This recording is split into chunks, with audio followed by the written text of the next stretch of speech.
Hi guys, Brandy here. Welcome to my garden. This is one of my raised bed gardens.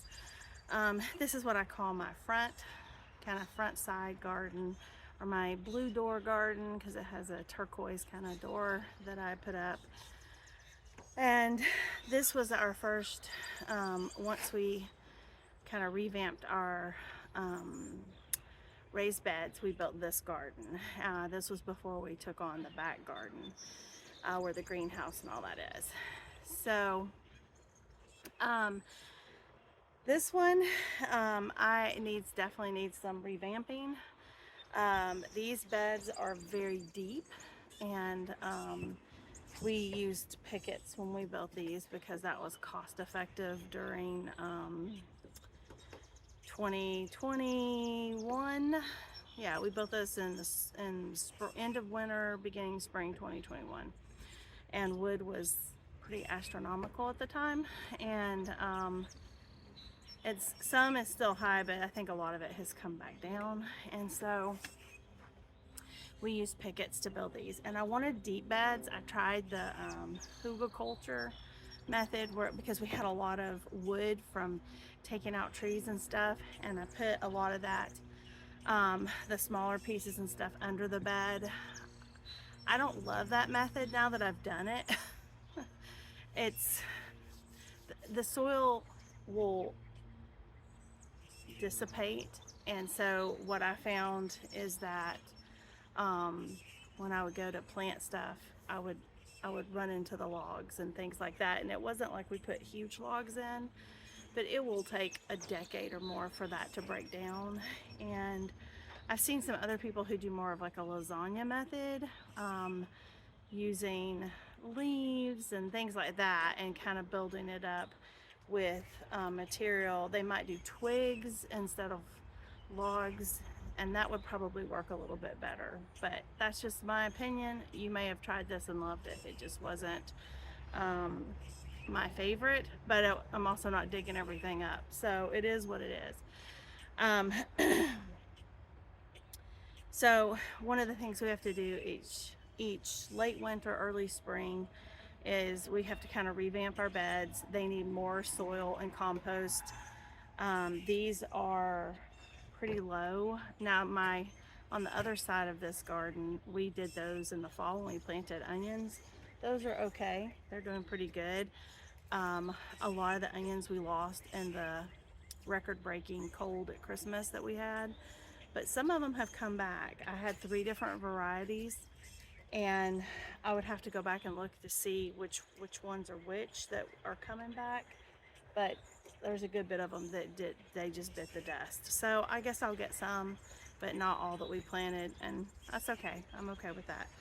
I mean, you don't have any other way to be.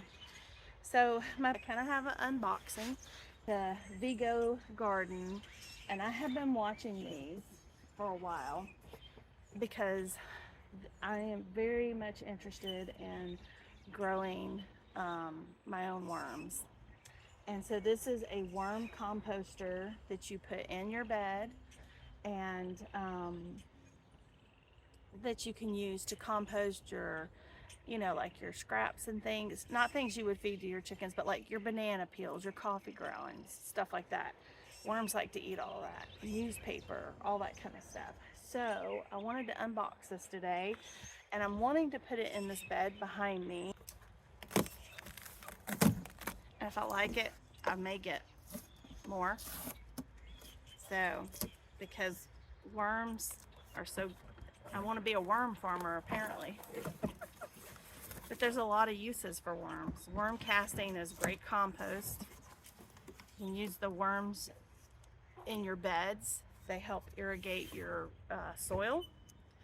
Not irrigate it, that's the wrong word. They help essentially move air through your soil so that the roots have oxygen, which they need.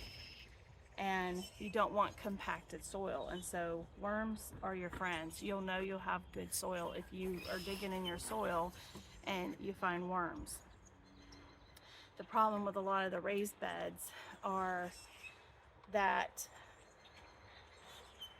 if you put like landscape fabric down or something like that, they don't have a place to organically come up, and so you have to put them in, and you have to make sure that you're keeping it hospitable so that they'll have baby worms. So the other good thing about having worms, I have chickens, so that's a plus.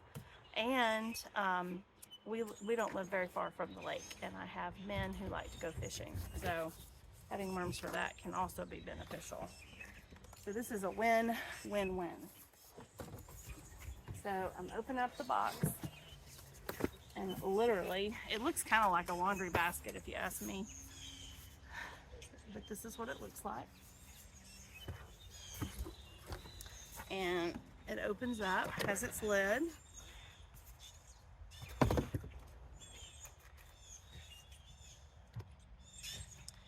Oh, and they have a little magnet that comes with it. It says, how to take care of me. It says only in small amounts, put onions, garlic, lemon, spicy food, cheese, dairy, meat, bones, or seafood. It says no thanks. Please do not put plastics, chemicals, metals, plastic bags, glass bottles, or animal waste. Okay, so we don't want to put that in there. Yes, please put fruit scraps, grains, grass, eggshells, toilet paper tubes, veggies, tea bags, dry leaves, coffee, cardboard, and paper. And you put that on your fridge, so it'll remind you what you want to put in your worm, your little worm farm here. And it comes with the user manual. Let me put that in the box. So it says, select a spot in your garden bed for the composter and then dig the hole and bury your composter 11 inches deep. So that's why you need a deep bed if you're going to do this. It needs to be at least 11 inches deep. Then you're gonna composter 11 inches deep up to the ridge. So this is the ridge here. You can see. So this is the ridge. So all these down here with the holes you want under the ground. And it says bury the composter and then leave the small vent holes above, because you can't see these on camera, but these have teeny tiny holes and they're on the side here too. So these aren't going to get covered up. These big holes are going to get covered up. So those are going to be above ground. Fill the holes around your composter with soil and water into place. Recommendations: 1 worm composter per 10 square foot of growing space. Close to plants, as their shade will keep the composter cool and the plant roots can absorb the nutrients that the worm casting the worm casting tea form in the composter. So this will be exciting. Before adding worms, prepare the bedding habitat for your worms to thrive in. At the bottom of the composter, add 2 inches of compost or garden soil. Then add the worm bedding. Bedding consists of a mix of natural materials and needs to be 80% moist, damp like a sponge, but not dripping with water. Worm bedding materials, which have a neutral pH, no abrasive edges, free of harmful chemicals, and hold moisture. Common bedding materials includes coconut coir, shredded brown cardboard or newsprint, black ink only, so you don't want any colored print on your cardboard. I will probably use the box, not up here at the top where it has this green plants, but the other side is fine. It's just regular cardboard, so I'll probably use some of that. And then you want some leaves, and then it says step 3. At that point you can add your worms. Make sure the composter is fully ventilated and kept damp. Add no less than 200 worms to get started. So you're gonna have to purchase worms. That doesn't come with this. And there's places like online you can do them. If you have like, I plan to do red wigglers, and because I live close to a lake, I could go pick those up locally around here from like a bait shop. I also know our Cabela's carries them, so I could go there as well if I want, because I mean both are pretty close to me.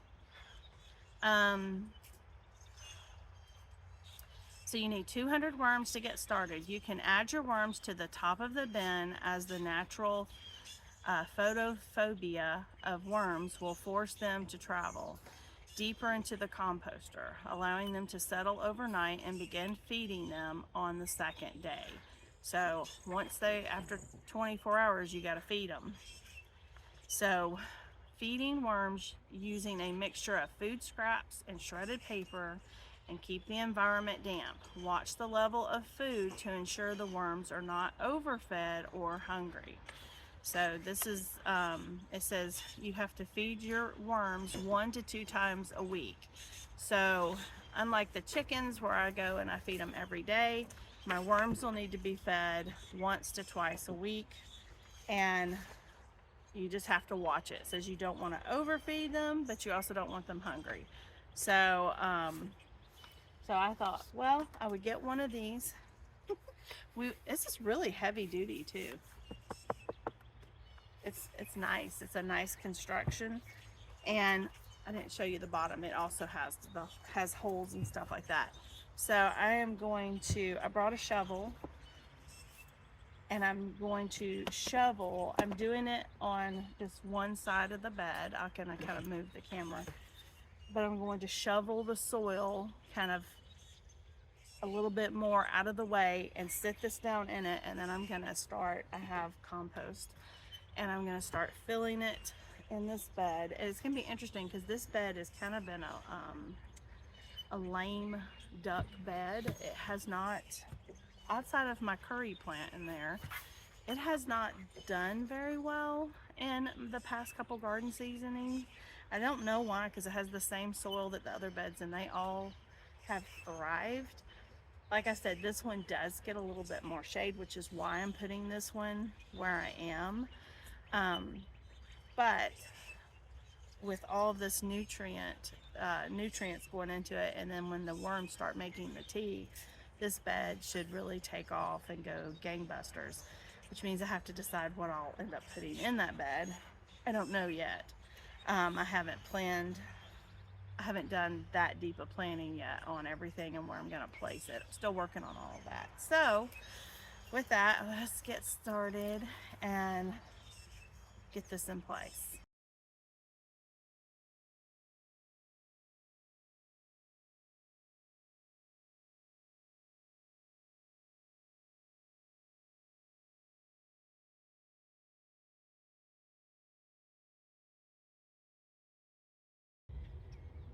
Okay guys, I want you to be able to see inside so that you can see these little holes here. Those you don't cover with the soil. I think I got some of those covered a little bit because that's your airflow. But the big ones, those all get covered. Okay, I think I got that well. So now all we're gonna do is we're gonna put in, I have a bag of compost, and I'm going to put compost in here. That was the next step. So let's get that going.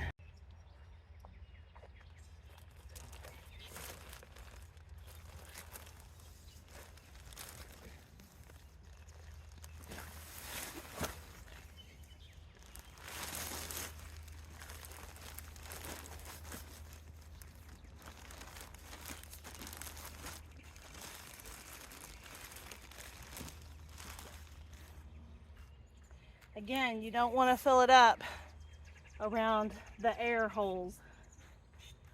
So I can put in a little bit more. So it won't take a full bag.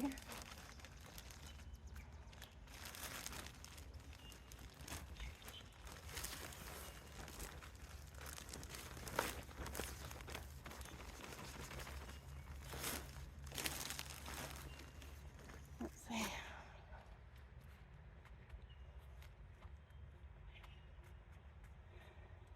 All right.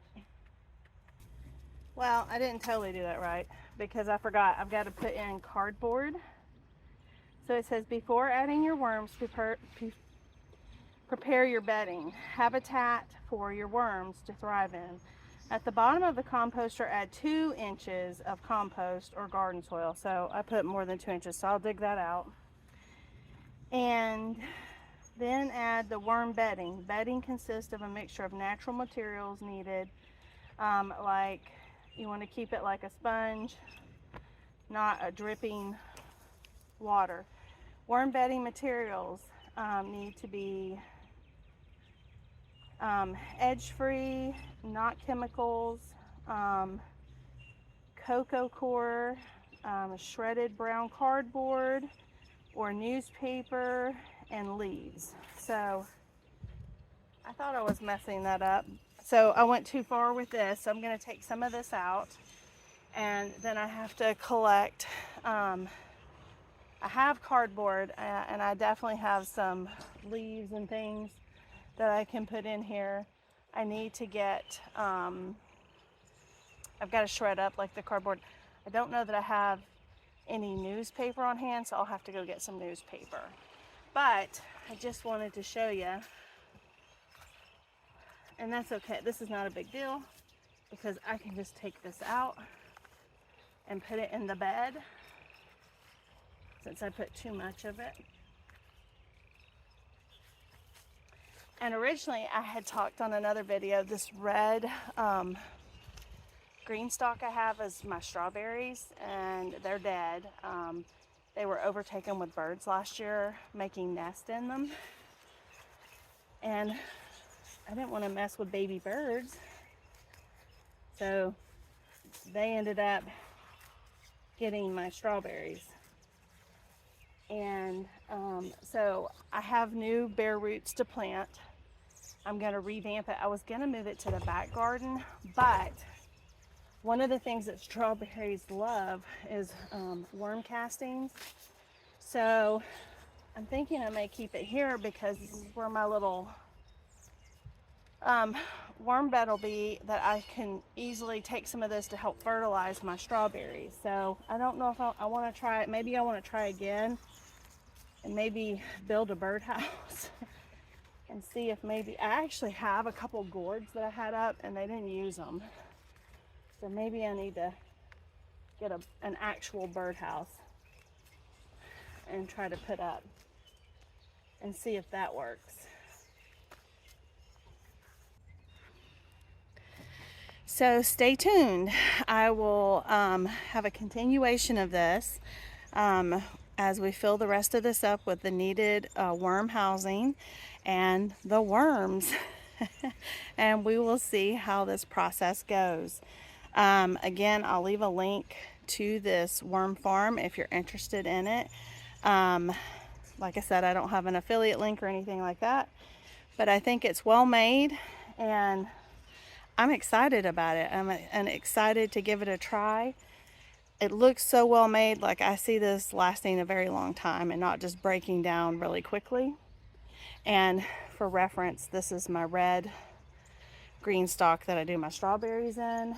There's my green one over there. I still think I may move that one to the back garden. But anyway, if you found value in this, I would love a thumbs up. If you are enjoying our content, we would love it if you would subscribe to our channel, or if you know someone you think who would like our content, we would appreciate it if you'd share our channel. And with that, I thank you for watching, and I hope you have a great one, and I'll see you next time. Bye!